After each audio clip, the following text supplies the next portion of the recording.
Assalamualaikum Bu Anis. Waalaikumsalam, Bu Ruli. Bu Ruli, Ya, kemarin saya mencari Ibu pada jam oh pelajaran yang terakhir Bu, sekitar jam setengah satu Bu, tapi Bu Ruli tidak ada.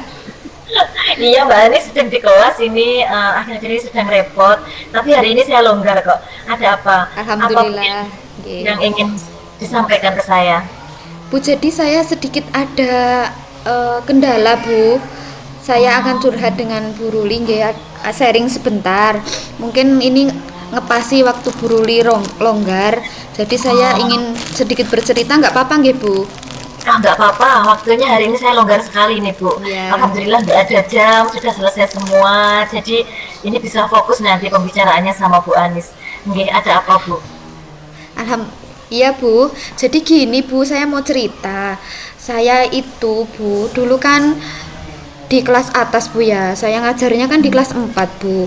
Terus selama beberapa tahun itu saya selalu di kelas atas Bu. Saya bagian tugas. Nah, kemarin itu pada tahun ajaran baru kita itu di rolling Bu, jadi kita di rolling, terus saya itu mendapatkan di kelas 1 Bu.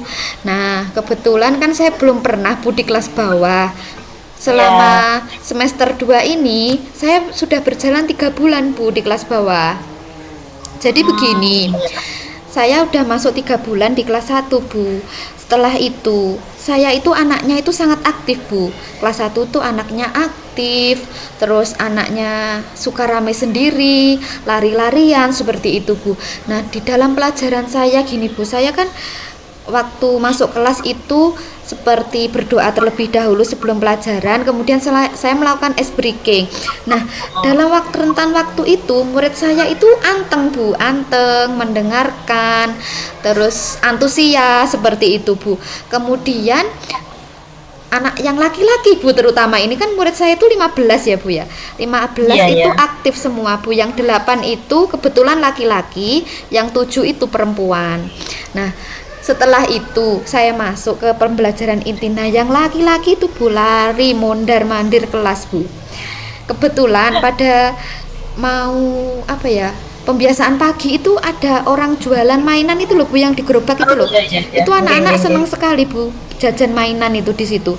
Nah pada waktu setelah selesai pembiasaan kita masuk kelas kan tidak ada waktu bermain kan Bu ya. Nggih, Terus nggih, nggih. mereka itu saling bertukar mainan Bu, mereka bertukar mainan. Terus yang laki-laki itu mondar mandir ke bangkunya temennya, oh ini mainanku, ayo dimainkan bareng-bareng. Jadi seperti itu Bu. Yang jadi permasalahan saya itu, kok mereka kok nggak bisa anteng seperti anak yang perempuan itu, bagaimana ya Bu? Apa pembelajaran saya itu kurang menarik atau gimana ya Bu? Oh iya Mbak Anis, ya memang pengalaman baru ya Mbak Anis di kelas rendah yang sebelumnya kelas tinggi itu apa perintah kita mereka bisa mengerjakan, tapi kalau di kelas rendah kita membutuhkan effort dan apa itu usaha yang luar biasa untuk menarik mereka. Jadi ini yang Mbak Anis keluhkan itu uh, mereka itu aktif aktif ketika ice breaking, ketika apa itu memulai pelajaran, berdoa itu mereka tertarik, mengikuti semuanya, tetapi begitu masuk ke inti pembelajaran, mereka sudah mulai asik dengan dunianya, asik dengan mainannya, sehingga apa yang ingin disampaikan oleh Bu Anis ini jadi terkendala gitu. Akhirnya pembelajaran kan juga tidak berjalan dengan baik kalau mereka tidak mengikuti atau mereka tidak mengikutinya dengan baik, maksudnya ramai sendiri seperti itu. Ya memang perlu kesabaran yang ekstra Bu Anis di kelas 1, tetapi tidak hanya cukup kesabaran, memang harus kita punya usaha yang lainnya yang luar biasa untuk menarik perhatian mereka. Dan ini sejauh ini bagaimana Bu Anis itu untuk mengajak mereka agar tertarik dengan pembelajarannya Bu Anis? Sejauh ini saya itu masih anu ya Bu. Menurut saya itu saya melakukan kegiatan itu seperti game, seperti kuisis, seperti itu ya Bu. Terus kemudian anak didik saya itu ketika mereka teriak-teriak, ketika mereka mondar-mandir, itu suara saya tidak dapat menjangkau Bu. Sedangkan Oh, tidak ada alat untuk mendukung terjadinya pembelajaran saya di kelas itu di sekolah tidak ada speaker aktif Bu, cuma satu. Nanti kalau saya otong-otong di kelas, nanti teman saya yang lain saya tidak enak Bu. Terus kemudian kalau Iya. saya menggunakan itu hanya satu, terus gantian dengan teman lain yang ada di kelas lain, saya harus ngantri juga. Sedangkan saya juga butuh setiap hari itu Bu. Saya pikir suara saya itu juga kurang menjangkau Bu. Nah, kemudian Bu, Oke. ada pembelajaran penjumlahan di kelas 1 dan pengurangan. Saya belum menggunakan benda konkret karena saya terbiasa di kelas atas Bu. Saya Iya, iya. menggunakan misalkan saya tulis saja langsung di papan tulis 2 tambah 2 berapa, 3 tambah 3 berapa. Ini rencana saya selanjutnya ini Bu. Saya ingin menggunakan benda konkret, benda nyata. Misalkan saya itu punya benda bantuan itu loh Bu, alat bantuan dari dinas itu belum pernah dibuka sama sekali. Nah kemarin itu saya buka, ada kubus, ada tabung, ada Ya. balok. Itu apa ya, bisa mungkin ya Bu ya saya gunakan untuk menarik perhatian mereka.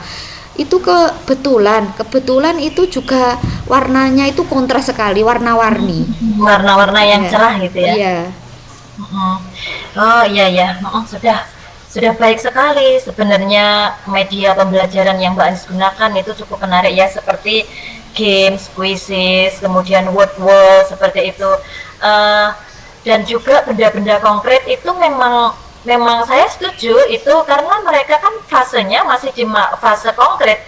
Jadi mereka kalau dijelaskan dengan abstrak atau mereka disuruh berimajinasi itu memang belum waktunya, belum fasenya, dan mereka akan kesulitan sekali. Apalagi tadi ada itu alat bantu edukasi seperti itu ya, alat media yang dari pemerintah itu yang berbentuk bangun ruang, kemudian warnanya yang cerah, kemudian warna-warna primer yang menarik perhatian mereka, itu saya sangat setuju itu bisa sangat digunakan.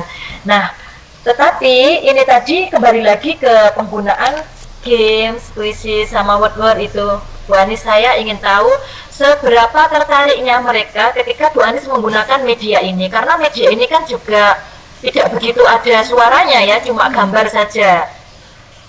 Kalau di Seberapa kalau mereka? di rate itu ya Bu, kalau di rate itu seantusiasnya itu dinilai 6 ke 7 Bu, karena yang antusias dan anteng dan mengikuti itu adalah siswa saya yang perempuan. Nah, kembali lagi ke siswa saya yang laki-laki tadi itu tidak begitu aktif Bu dalam pelajaran. Kalau dia bermain itu mereka sangat aktif sekali Bu. Jadi kalau mereka asik dengan rekannya yang sama-sama laki-laki dan membawa mainan yang mereka beli tadi Bu, mereka bertukar mainan, mereka main, itu suara saya itu tidak menjangkau sama sekali Bu, suara saya Oh itu tidak iya iya iya. menjangkau mereka dalam satu kelas. Mm-mm. Oh iya begitu. Jadi mereka itu kurang tertarik ya karena suaranya Bu Anis juga kurang keras, kurang menjangkau mereka. Berarti apa yang Bu Anis butuhkan ini sekiranya agar mereka itu semuanya dapat tertarik dan juga suaranya Bu Anis bisa terjangkau? Jadi begini Bu, saya berpikir untuk membawa speaker aktif Bu. Kan kemarin itu kita pas lokakarya kedua itu ya Bu ya, kita dapat Oh iya. itu speaker aktif itu suaranya itu sudah saya coba Bu. Mungkin Mm-mm. bisa menjangkau di seluruh seluruh kelas saya. Jadi akan saya bawa Bu, itu untuk menjangkau murid saya agar kedengaran apa yang saya bicarakan, karena Oh murid iya saya iya. itu suaranya sangat keras sekali yang laki-laki, sedangkan kita ini perempuan biasanya juga teriak-teriak. Iya Tapi iya. kalau lama kelamaan dari pagi jam 7 sampai jam 11 anak-anak pulang, kita kan juga mengeluarkan energi yang lebih ya Bu. Jadi belum Iya. lagi pekerjaan yang lain juga. Mm-mm. Mungkin suara saya kalau tidak pakai speaker mungkin tidak akan bisa ya Bu ya, mengimbangi Iya. suara-suara anak laki-laki yang banyaknya tadi berjumlah 8. Iya, oh iya, jadi Bu Anis akan menggunakan speaker aktif, tapi ini juga ada ininya Bu, negatif dan positifnya ini Bu sepertinya. Jadi nanti Bu Anis akan berkonsultasi dengan siapa untuk penggunaan media ini kan, mengingat bahwa kelas-kelas di SD kita itu kan bergandengan, cuma dibatasi dengan tembok saja gitu kan. Nah nanti bagaimana dan kepada siapa Bu Anis ini nanti akan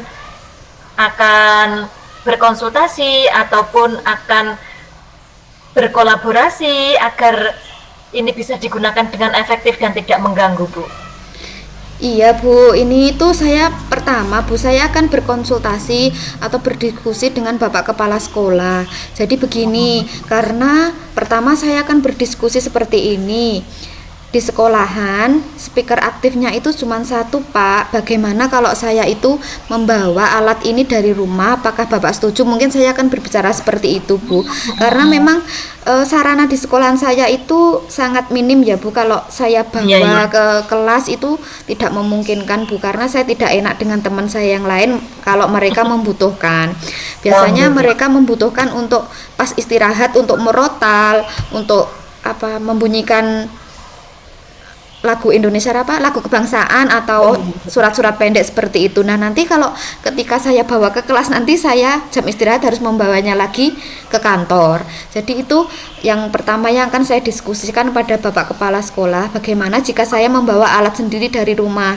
Kemudian yang paling terpenting itu kelas sebelah saya Bu, saya kebagian kelas tengah Bu, kelas satu kok di tengah ya Bu ya, karena kelasnya itu kelas terbesar Bu, jadi saya di apit dua kelas, kelas 2 sama kelas 3. Mm. Jadi saya akan berkonsultasi, akan berdiskusi dengan guru kelas satu dan guru kelas 2 dan guru kelas 3 Bu. Bagaimana kalau saya menggunakan speaker aktif itu akan mengganggu kelas mereka apa tidak? Soalnya ya itu tadi Bu, kelas kita itu sangat berdekatan sekali. Nah, otomatis kalau saya menggunakan speaker aktif, suaranya itu akan menjangkau kemana-mana seperti itu. Jadi kemudian kalau Bapak Kepala Sekolah sudah setuju, mungkin saya akan berbicara secara personal ya Bu dengan rekan saya di sekolah. Apakah mereka tidak keberatan dengan cara mengajar saya yang memakai speaker aktif seperti itu? Nah, iya, iya benar sekali Bu. Memang hal itu harus dikonsultasikan kepada rekan sejawat terdekat ya, kelas-kelas terdekat. Apalagi kelas satu kok di tengah ya, benar ya Bu. Jadi di AP 2 kelas gitu. Iya. Eh, Kalau siswanya rame sendiri juga mengganggu keduanya. Kalau suara gurunya terlalu keras juga mengganggu keduanya. Itu memang harus Bu Anis konsultasikan dan memang benar harus ada keterbukaan antara rekan sejawat dan juga harus ada putusan dari kepala sekolah untuk menyikapi hal-hal seperti ini.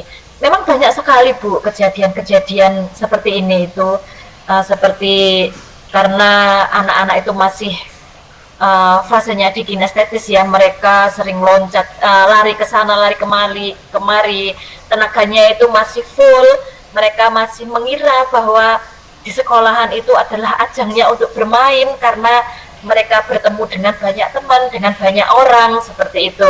Apalagi transisi mereka dari TK ke SD, di PAUD ke SD ya, transisi mereka seperti itu, mereka masih mengira bahwa di sini adalah tempat untuk bermain dan bersenang-senang, walaupun itu tidak salah mereka mengira seperti itu, cuma ada waktu-waktu tertentu di mana mereka memang harus fokus belajar dan juga mereka harus bermain. Nah, memang berat untuk menjadi guru kelas 1 di, di kelas rendah ini kan, karena memang harus sabar yang cukup tinggi, ketelatenan yang luar biasa, dan juga emosi, memanage emosi yang harus stabil karena menghadapi anak-anak kecil di mana mereka itu dengan perubahan kita saja mereka tahu, oh Bu Guru tidak suka sama saya, nanti dibentak Bu Guru benci sama saya gitu kan, mereka masih dalam fase-fase baper. Nah ini Bu Anis, kira-kira kapan ini jenengan akan mendiskusikan ini dengan teman-teman dan juga kepala sekolah? Iya Ibu, rencana saya akan mendiskusikan ini ya secepatnya Bu. Besok itu kan ada rapat untuk apel, biasanya sebelum pembiasaan pagi kita setiap hari Rabu itu diadakan apel di sekolahan, mengevaluasi kekurangan dan kelebihan apa yang kita laksanakan pada saat pembelajaran. Nah, besok akan saya sampaikan terlebih dahulu kepada Bapak Kepala Sekolah. Kemudian nanti pada hari Kamis itu akan segera saya laksanakan, Bu. Karena apa? Karena saya tidak tidak tega Bu kalau anak saya, anak-anak didik saya itu pulang sekolah seperti ibaratnya kertas kosong Bu. Jadi mereka tidak membawa apa-apa ketika pulang sekolah. Mereka hanya bermain saja gitu kan. Kasihan ya Bu, membuang waktu. Jadi akan secepatnya saya konsultasikan ini dengan Bapak Kepala Sekolah yang pertama tadi, kemudian dengan rekan saya. Dengan rekan saya yang tadi guru kelas 2 dan guru kelas 3. Nah, kalau kemudian jika Bapak Kepala Sekolah saya ini setuju dengan apa yang saya utarakan, mungkin beliau juga akan menyampaikan ke teman saya, Bu. Jadi kalau saya langsung menyampaikan ke teman saya, "Oh, Bu, saya membawa ini, apakah mengganggu kelas Anda?" Itu kan dia mungkin berargumen lain ya, Bu ya. Nanti kalau mungkin saya sampaikan dulu ke Bapak Kepala Sekolah membersamai saya menyampaikan apa unek-unek saya tadi ke teman-teman saya, mungkin teman saya akan legowo dengan menerima apa yang saya inginkan seperti itu, Bu. Oh iya, iya. Jadi nanti ada tempat untuk ini ya Bu. Jadi selain di pembiasaan itu, Bu Anis, itu di mana lagi tempat yang memungkinkan untuk Bu Anis bisa berdiskusi dan juga berdiskusi dan menyampaikan unek-uneknya Bu Anis ini dengan nyaman, dengan tenang gitu, selain di pembiasaan setiap pagi itu di mana Bu Anis? Iya Bu, di kantor, di ruang kantor itu memang setiap jam istirahat itu Bapak Kepala Sekolah memfasilitasi kita. Jadi kalau jam istirahat jangan di kelas ya, monggo kita sempatkan waktu untuk sharing cerita apa dari murid kita, seperti itu. Biasanya Bapak Kepala Sekolah memfasilitasi seperti itu, Bu Ruli. Jadi kita bisa bertukar pendapat dengan rekan. Biasanya, oh muridku tadi biasanya makan jajan di kelas, ada yang bolak-balik ke kamar mandi, seperti itu. Jadi itu suatu tempat diskusi yang sangat nyaman sekali di ruang kantor kami, Bu. Jadi saya akan menyampaikan selain di sebelum pembiasaan pagi, mungkin saya akan menyampaikan pada saat kita bertemu jam istirahat di kantor. Iya. Ya itu menurut saya bagus sekali itu Bu. Karena kan di sela-sela istirahat itu kan santai semuanya ya, rileks semuanya, kita juga ngobrolnya enak, santai. Apalagi kepala sekolah sudah memfasilitasi dengan demikian, sungguh luar biasa sekali. Karena kan ada beberapa sekolahan yang malah melarang gurunya untuk kalau istirahat di kantor gitu. Kalau istirahat anaknya tetap dipantau kan, seperti itu. Berarti ada ruang untuk berdiskusi dengan teman, dengan nyaman, dengan santai, kemudian juga dengan aman tanpa ada gangguan dari siswa. Kan kalau kantor guru biasanya lebih private gitu daripada di luar ataupun di ruangan kelas, karena pasti nanti akan ada anak-anak yang mengganggu, karena kan bagi mereka kita itu adalah orang tuanya, jadi senang sekali, Bu, ini Bu jajan saya Bu, tolong dibukain, seperti itu kan. Setelah ngobrol enak malah di jeda seperti itu kita blank. Akhirnya lagi mengulang. Ya, saya setuju sekali Bu Anis dengan ide jenengan. Jadi mulai dari awal tadi permasalahannya yang anak-anak pada pembelajaran inti kurang tertarik, itu kemudian Bu Anis ada ide untuk menggunakan media pembelajaran yang beragam. Kemudian itu pun tidak cukup media pembelajarannya beragam itu karena mereka tidak bisa menjangkau suara dari media tersebut, kemudian suara Bu Anis juga tidak menjangkau mereka. Akhirnya Bu Anis berinisiatif untuk membawa speaker aktif yang memang alhamdulillah difasilitasi oleh BPGB. Nah, itu tapi juga perlu disosialisasikan lagi, didiskusikan lagi dengan atasan, dengan kepala sekolah, harus didiskusikan lagi dengan teman sejawatnya, karena bagaimanapun kita juga tidak sendirian, karena kita berkolaborasi dengan mereka, karena kelas kita berkesampingan, itu luar biasa sekali. Dan saya harap nanti Bu Anis ketika sudah matur ini, sudah ada jadwalnya tadi nggih? Nggih, Bu. Semoga bisa berjalan sesuai dengan apa yang diinginkan Bu Anis. Jadi Bu Anis juga tertolong, teman-teman yang lain tidak terganggu, pembelajaran bisa berjalan dengan lancar, tujuan pembelajaran dan materi juga anak-anak bisa menyerap, Jadi mereka tidak pulang dengan tangan kosong, tetapi juga ada ilmu yang mereka bawa, yang mereka serap, seperti itu Bu. Semangat nggih untuk Bu Anis Ya Bu hari ini. Ruli, terima kasih ya Bu. Jadi Nggih, perasaan bagaimana ini saya, rasanya ini? ya Apakah perasaan saya ini lega sekali Bu, lega karena Bu Ruli sudah berbagi dengan saya waktunya, meluangkan waktu untuk saya sharing dengan masalah saya sendiri ini Bu, yang cukup jadi iya, beban ya Mbak. Bu, ini jadi pikiran kalau jadi angan-angan kalau sudah pulang ke rumah seperti itu. Nggih. Alhamdulillah sudah lega ya Bu. Alhamdulillah ya Sedikit Bu. nggih, sedikit dari saya ini semoga membantu jenengan dan juga kelancaran di sekolahan nanti. Ya sudah Bu Anis, Ya, terima saya kasih ya Bu atas waktunya. Oke. Ya, Assalamualaikum. Waalaikumsalam.